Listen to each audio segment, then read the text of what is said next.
All right, again, when I'm firing, open your mouth, cover one of your own. This is not as loud a report as the cannon, but still, I don't want anybody to get an earache.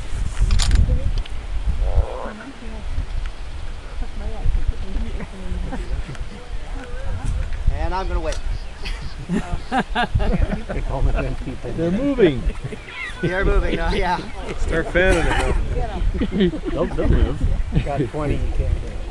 Unlock it so you can sleep. Yeah. Yeah, no, we'll. See how many fences they can see the side of that building. Whoa! Get the little kids across. Run! Run! Go! Go! Do you know what's about to happen? Look this way. That one? Come on, little kids. Go, go, go! And you remade one? Across. Or a new one? Yeah. 45-7. Turn the crank. Yeah. You just turn the crank sleep now. When you see it on the board, the ammunition is going to I just keep it away from you. from here to that house, you can crank and crank and crank. One of your mouth. Firing.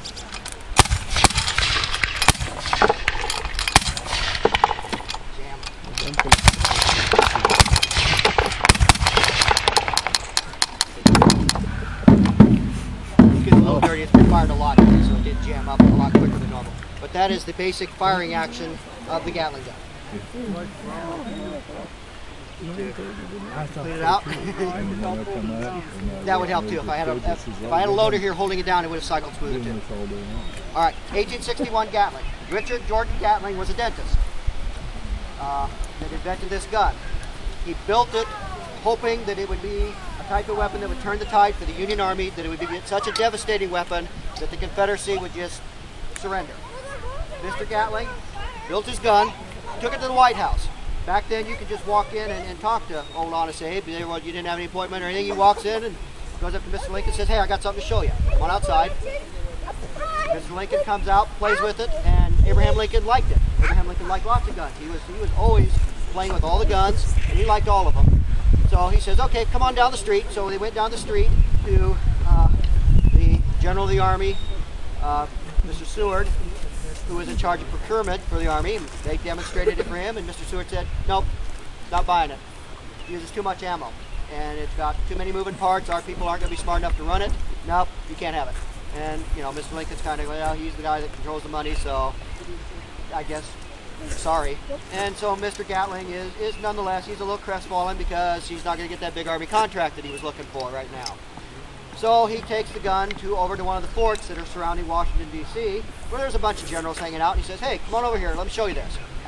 Does the demo for him, and as soon as he gets done, he's standing around, and a general by the name of Benjamin Butler walks up to him and says, "What do you want for it?"